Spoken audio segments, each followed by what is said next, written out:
आज हम संविधान की गौरवशाली यात्रा पे बात करने के लिए चर्चा कर रहे हैं। कल से ये चर्चा चल रही है सर। मैंने बहुत सारे दोनों पक्ष के और जितने भी हमारे मेंबर हैं सुना सर, उनको बड़े बड़े नेता हैं सर। इसके भाग 1 में लिखा हुआ है India that is Bharat, Hindustan नहीं लिखा हुआ है सर।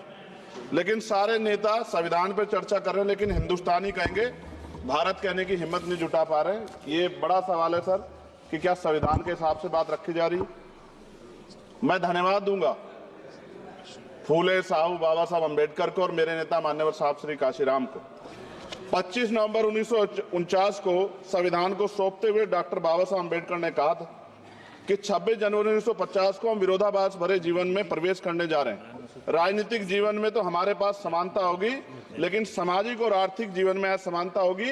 क्या ये चुनौती आज 75 साल बाद दूर हुई है?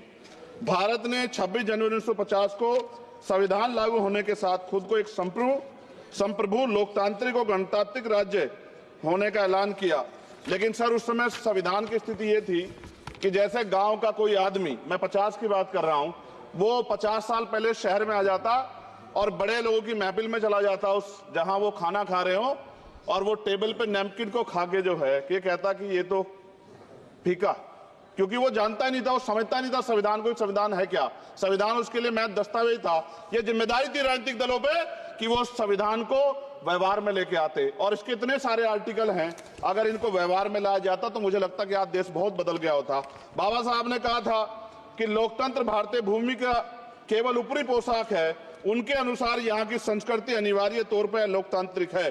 भारत जैसे गरीब और गैर बराबरी वाले देश में संविधान के जरिए छुआछूत खत्म करना, वंचितों के लिए सकारात्मक उपाय करना, सभी वयस्कों के लिए मतदान का अधिकार देना और सबके लिए सम्मान अधिकार तय करना, ये बहुत बड़ी उपलब्धि थी सर। ये संविधान है कि आप वहां बैठे हैं और मैं यहाँ खड़ा होकर अपनी बात रख रहा हूं, और इस देश में आदिवासी महिला के तौर पे जो है राष्ट्रपति बनी है, और प्राइम मिनिस्टर तो नहीं बना, लेकिन शेड्यूल कास्ट के बड़े नेताओं को भी जो है राष्ट्रपति बनने का मौका मिला। इस संविधान की देन, अगर वोट हम पे नहीं होता तो शायद अमीर और जो राजा महाराजा खुद को मानते हैं हमारी गलियों तक नहीं आ पाते, हमारे हाल नहीं जान पाते। आजादी का मतलब सर सिर्फ अधिकार पाना भर नहीं है। इसके लिए हमारे संविधान में सरकार और नागरिकों के अधिकारों के साथ साथ उनके कर्तव्यों का विस्तार से उल्लेख किया गया है। बाबा साहब ने संविधान सभा में दिए गए भाषण में कहा था कि स्वतंत्रता आनंद का विषय है, पर अब हमें अपनी जिम्मेदारियों पर भी ध्यान देना होगा। संविधान ने सुनिश्चित किया कि रानी के पेट से राजा जन्म नहीं लेगा, वोट से नेता तैयार होगा। आर्थिक बराबरी के लिए सरकार क्या कर रही है? गरीब और गरीब हो रहा है और अमीर हो रहा है। सुबह उठते कहीं बम की धमकी मिलती, कहीं दंगे की। ये अमृत काल है सर, ये